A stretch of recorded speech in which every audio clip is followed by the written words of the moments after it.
Baik, terima kasih moderator. Assalamualaikum warahmatullahi wabarakatuh. Bapak Ibu sekalian, terima kasih tentunya saya ucapkan kepada Pak Rusli Ramli selaku Kaprodi Hubungan Masyarakat Universitas Esa Unggul. Kemudian saya sampaikan juga terima kasih kepada Ibu Dr. Ayu Larasati gitu ya, yang merupakan sahabat saya, bestie gitu ya di Kadin. Saya juga ucapkan terima kasih dan salam kenal kepada Pak Agung Setiawan, Kepala Bagian Umum Sekretariat Kantor Staf Kepresidenan. Bapak Ibu sekalian, sebelum saya mulai maka saya mohon untuk Bapak Ibu sekalian membuka kamera ya, supaya kita in touch gitu ya, supaya apa yang kita sampaikan juga kita nanti ada komunikasi. Dan tentunya sebelum saya mulai, ketika saya menyampaikan semangat pagi Bapak Ibu semua walaupun sudah malam, supaya semangatnya tetap pagi, jadi saya minta ketika saya mengucapkan semangat pagi Bapak Ibu pagi gitu ya. Oke, semangat pagi.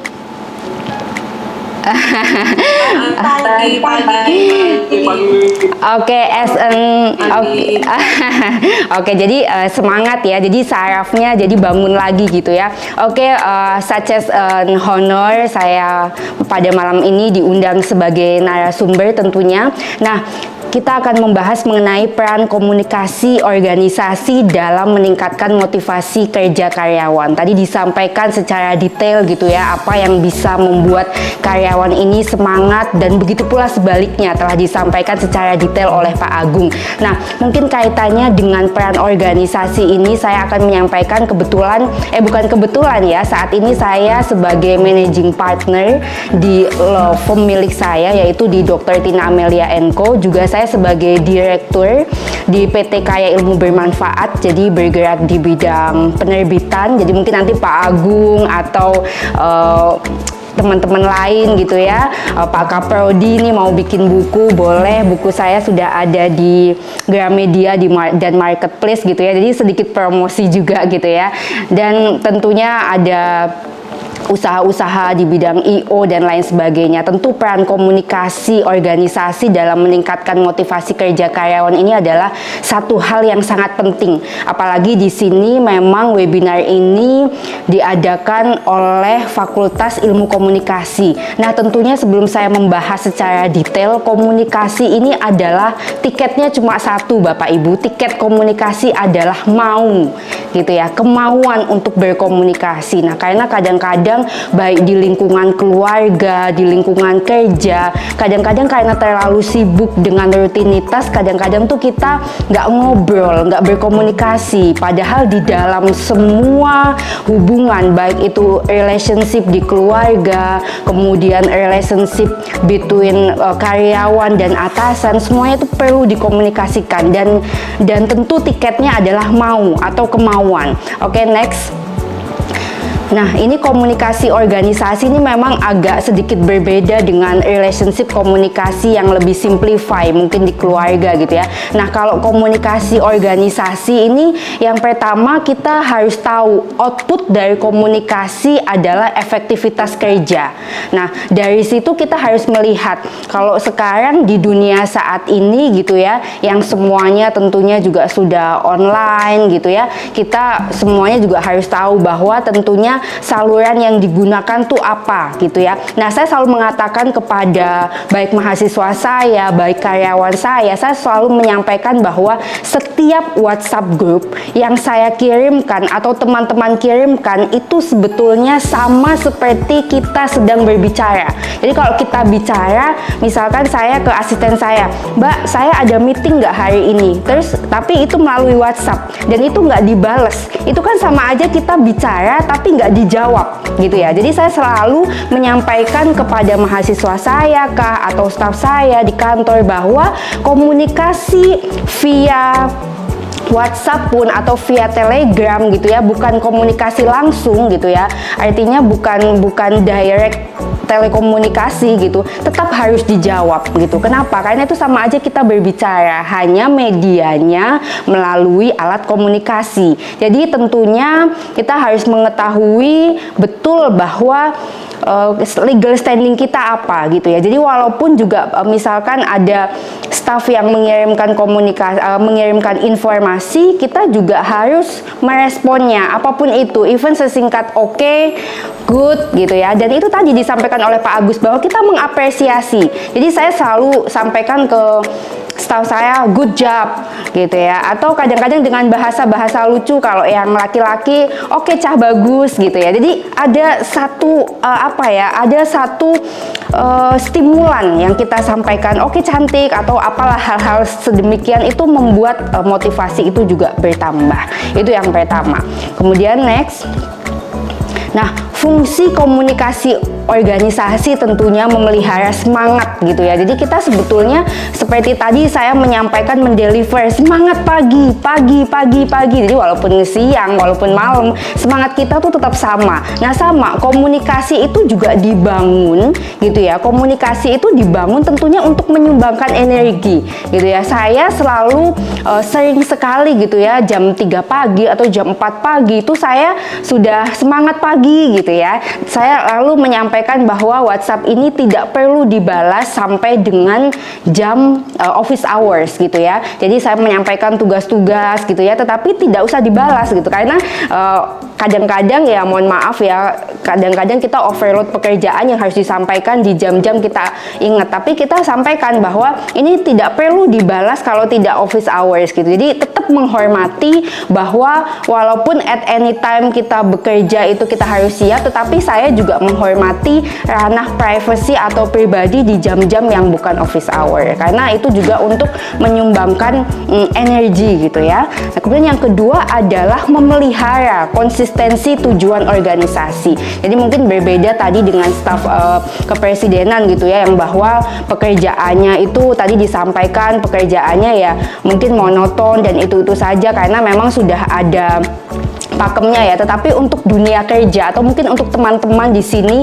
yang memang entrepreneur gitu ya, pekerjaan kita, saya selalu sampaikan kepada teman-teman bahwa kalau tadi disampaikan juga oleh Pak Agung bahwa kesejahteraan itu memiliki peranan yang paling penting. Jadi bahasa gampangnya kalau perut kita kenyang, kita sejahtera, maka kita bekerja juga efektif gitu kan. Nah, tetap saya juga sampaikan itu karena kita ini bukan BUMN, bukan perusahaan milik pemerintah, so that's why our income it's depend on us gitu ya. Jadi pendapatan kita bergantung pada kejelian kita melihat potensi, sehingga saya selalu menyemangati, yuk dapat project baru, yuk jualan yuk gitu ya. Kalau untuk entrepreneur, untuk pengusaha muda, income kita ya depends on how to we can see what the potential things gitu. Jadi apa aja yang bahasanya bisa jadi income ya. Jadi saya selalu menyemangati itu. Yuk bonus kalian bergantung pada usaha kalian juga gitu loh. Jadi itu. Jadi tujuan konsistensi organisasi itu juga jelas gitu ya. Konsistensi tujuan organisasi itu jelas, dan setiap hari menjadi PR bagi para owner, menjadi PR bagi para atasan untuk bisa mendayagunakan lagi atau memaksimalkan potensi yang dimiliki oleh karyawan, sehingga organisasi ini jelas gitu, karena organisasi ini adalah organisasi profitable. Jadi ya tentu yang kita sampaikan adalah bagaimana organisasi ini mampu memaksimalisasi profit yang ada. Oke, next. Kemudian kalau kita bicara motivasi kerja anggota organisasi, tadi disampaikan juga sangat banyak gitu ya. Tetapi menurut saya yang paling penting adalah motivasi kerja ini berkaitan dengan efektivitas organisasi. Jadi tadi disampaikan bahwa bekerja juga tentu yang pertama tentang kesejahteraan, tapi tadi disampaikan lingkungan kerja gitu ya, itu juga mempengaruhi seseorang dalam motivasi kerjanya. Nah, oleh karena itu motivasi kerja ini tentunya mesti dibangun dari masing-masing individu. Jadi dari awal masuk saya melakukan betul interview dan melakukan betul deep talk gitu ya dengan calon-calon karyawan, motivasinya apa, lalu plan 5 tahun ke depan seperti apa gitu ya. Nah, motivasi kerja ini tentunya dorongan atau keinginan untuk lebih baik. Jadi kalau di tempat saya, kalau udah 2 tahun udah jadi pegawai tetap, biasanya saya akan sampaikan apa goals kamu, karena ini udah 2 tahun dan such as saya lihat result pekerjaan kamu bagus, lalu saya memotivasinya dengan apa, kamu sekarang S1, mau nggak saya kasih scholarship gitu ya, saya kasih beasiswa, karena which is nanti kalaupun kamu tidak di sini lagi, kamu punya value yang lebih tinggi gitu loh, secara pendidikan kamu naik gitu. Jadi tentu ini akan memberikan input yang sangat baik internal untuk diri staff atau karyawan saya, tetapi untuk saya pribadi selaku owner perusahaan juga ini satu motivasi yang bisa menyemangati karyawan yang outputnya gitu juga dapat memaksimalisasi kinerja dari perusahaan saya. Jadi tentu kita harus mendorong bahwa tidak hanya di step ini, tapi semua karyawan juga nanti setelah mungkin tidak bersama saya, mereka jadi manusia yang lebih valuable gitu ya, ada added value secara pendidikan bertambah. Kemudian yang kedua adalah berkaitan dengan tujuan hidup anggota organisasi. Tentunya dengan hal-hal itu tadi, semakin baik kualitas personal atau pribadi yang ada di dalam perusahaan, tentu akan memberikan income yang juga naik sehingga organisasi ini jelas. Jadi kalau saya bicara organisasi di sini, saya memang bicara organisasi profitable gitu ya. Makanya saya sampaikan banyak sekali organisasi yang sifatnya mungkin ikatan alumni, mungkin organisasi yang sifatnya hanya reuni gitu ya. Teman-teman akan lihat misalkan grup-grup yang berkaitan dengan alumni SD, SMP, SMA, S1, S2, S3 itu nggak pernah efektif karena memang tidak ada tujuan organisasi yang jelas gitu ya. Sama seperti sesimpel di organisasi keluarga ya, saya menyebut juga organisasi keluarga gitu ya.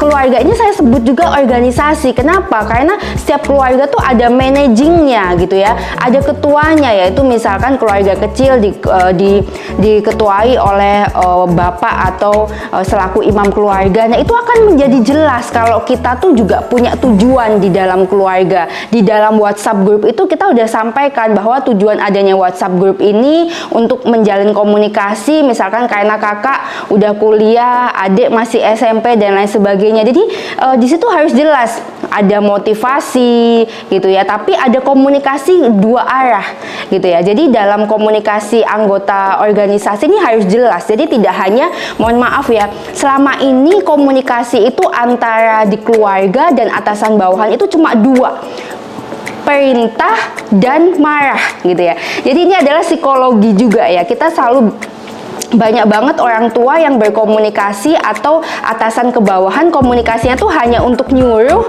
dan untuk marah gitu ya.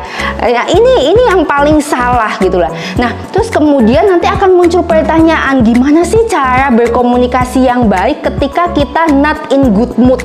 Kayak misalkan saya mungkin lagi kecapean gitu ya, komunikasi dengan bawahan, dan gitu bawahannya bikin pekerjaan masih typo gitu ya, hal-hal kecil. Karena 3 masalah karyawan itu 3, kudis, kurap, kutil gitu ya. Kudis tuh kurang disiplin, kutil tuh kurang teliti, kurap tuh kurang rapi kan gitu ya.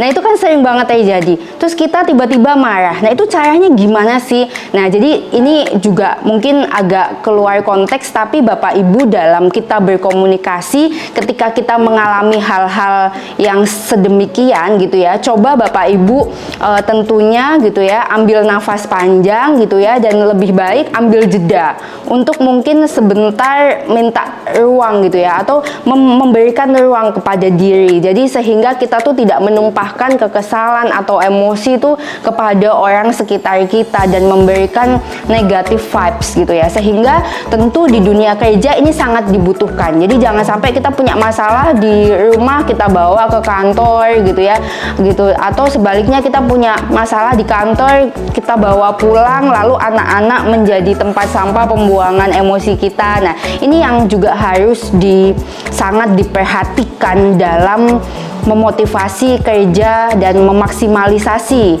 motivasi kerja anggota organisasi. Next. Nah, kemudian efektivitas komunikasi organisasi. Yang pertama adalah keterbukaan dan transparansi dalam menjalankan tanggung jawab atau tupoksinya. Nah, keterbukaan ini adalah salah satu juga cara pengawasan. Dalam arti misalkan output kerja itu ada daily report. Saya biasanya di WhatsApp group tuh setiap jam 5 sore ketika teman-teman semua sebelum pulang kerja, saya mau mereka secara sadar dan secara terbiasa melakukan transparansi kerja. Dengan apa? Dengan mengirimkan hasil pekerjaannya dan mengirimkan reportnya. Jadi saya udah tahu, oh pekerjaan A ini dihandle oleh ini sudah sampai sini. Gitu ya, jadi nanti nggak ada main salah-salah, loh kemarin saya nggak tahu, loh kemarin baru sampai sini mbak, loh atau kebalikannya gitu ya. Jadi keterbukaan dan transparansi ini justru baru bisa tercapai dari komunikasi yang baik dan dibiasakan. Kemudian yang kedua, koordinasi dan kerjasama yang baik dengan seluruh anggota organisasi. Jadi saya selalu sampaikan bahwa memang secara tupoksi masing-masing itu sudah punya tupoksinya masing-masing. Tetapi saya selalu menyampaikan bahwa di dalam satu organisasi kita juga harus memiliki sikap kerjasama gitu ya. Jadi kalau teman-teman Bapak Ibu semua tentu memahami betul bahwa dalam olahraga misalkan gitu ya, ada badminton, volley gitu ya, yang kita bisa lakukan bersama, itu kan juga ada kerjasama di situ. Kecuali memang mainnya itu sendiri ya, kayak misalkan golf atau apa, ini juga bukan. Nah, tapi kalau untuk yang sifatnya kerjasama, ini di dalam dunia organisasi ini juga harus saling backup. Ketika yang satu sudah menyelesaikan pekerjaannya, tetapi kok yang satu sepertinya overload pekerjaannya, karena memang pekerjaan itu seringkali dinamis gitu ya, berubah. Nah, ini juga harus saling backup. Nah, ini juga yang harus disampaikan kepada anggota organisasi. Oke, next. Selanjutnya adalah kepemimpinan dalam organisasi. Saya selalu memberikan rolling pekerjaan. Artinya setiap project ada PIC-nya dan masing-masing saya tempatkan sebagai leader. Saya selalu sampaikan bahwa rasa belonging atau memiliki itu sangat penting. Jadi saya selalu menyampaikan kalian itu bukan pekerja di sini, tapi kalian harus anggap bahwa perusahaan ini adalah milik kalian. Kalian merasa belonging, kalian merasa memiliki. Karena dengan merasa memiliki, kalian merasa kalian yang memimpin juga organisasi ini gitu ya. Kalian memimpin di setiap masing-masing divisi kalian gitu. Karena saya selalu rolling. Jadi bahasanya setiap project itu semua teman-teman itu punya kesempatan yang sama sebagai PIC. Dan tidak jarang saya memberikan satu hal yang sifatnya untuk kompetisi gitu ya. Jadi artinya you have to show you're the best gitu. Jadi kalian bisa loh memberikan yang terbaik dan kalian juga akan diberi appreciate gitu, dan kalian juga akan diapresiasi untuk itu. Nah, jadi kepemimpinan dalam organisasi itu saya ciptakan dengan menanamkan rasa memiliki perusahaan gitu ya.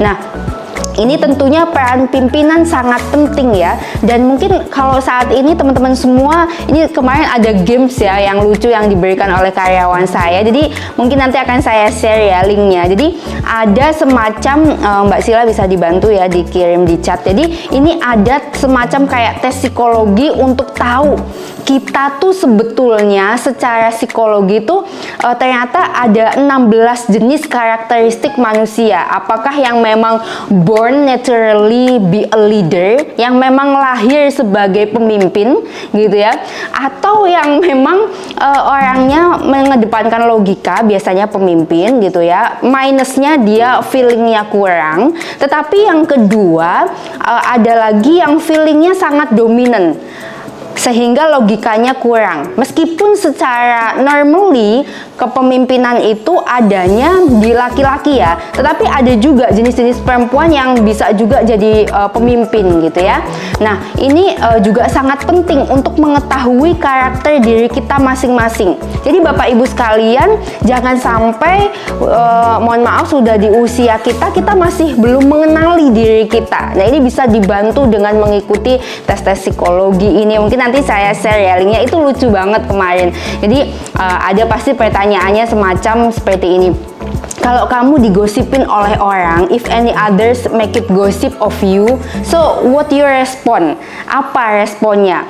Apakah acuh gitu ya, nggak peduli, atau jadi pikiran banget di kita gitu ya. Terus kemudian ada lagi pertanyaan, kalau ada orang yang kesusahan gitu ya, kita tuh gimana? Apakah empati banget atau kita tuh ada di mana gitu ya. Nah, ini pertanyaan-pertanyaan semacam ini tuh mampu membuat kita memahami siapa diri kita, dan tentunya hal itu bisa sangat bermanfaat bagi kepemimpinan dalam organisasi, di mana ketika logika dan feeling ini kita blend, kita satukan gitu ya. Artinya tidak hanya menggunakan logika, tapi feelingnya juga ada, tapi juga nggak hanya menggunakan feeling, logikanya juga harus jalan. Nah, ini make it balance ya. Meskipun sebenarnya kata-kata balance itu ya sulit ya, tapi paling tidak ini mampu memberikan pemahaman kepada kita.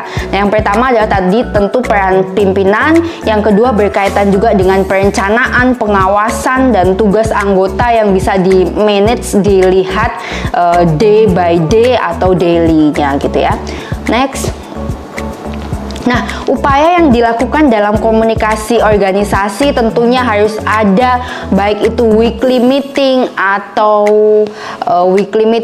monthly meeting, untuk melihat perencanaan program kerja tidak hanya dibuat tapi juga dievaluasi, kemudian juga menyesuaikan perubahan situasi yang ada. Saya selalu sampaikan kepada staf saya bahwa oke, tugas utamanya si A adalah A, B, C, si B adalah bla bla bla. Tetapi ketika ternyata ada pekerjaan-pekerjaan yang membutuhkan kecepatan dan ketepatan saat itu juga, maka ya otak kita harus terbiasa untuk putar balik, bahwa kalau kita lagi nyetir gitu ya, tiba-tiba ada on call dan kita harus balik lagi, ya kita harus balik dan melakukan perjalanan atau destinasi yang bukan merupakan rencana awal. Jadi ini juga adalah sikap mental yang siap gitu ya. Ini saya tanamkan betul gitu ya, meskipun kadang-kadang pasti staf juga ini aja belum selesai udah diganti lagi, tapi ini secara psikologi ini sangat bermanfaat karena ini membuat sikap mental kita tuh selalu siap dalam keadaan apapun. Next. Oke, itu terakhir slide. Tentunya mudah-mudahan apa yang saya sampaikan bermanfaat. Mungkin kalau nanti ada Q&A section, kita bisa discuss. Terima kasih untuk segala kekurangan. Saya mohon maaf apabila ada yang bisa bermanfaat. Mudah-mudahan dapat diambil, dan apa yang kurang berkenan saya mohon maaf. Terima kasih. Wassalamualaikum warahmatullahi wabarakatuh.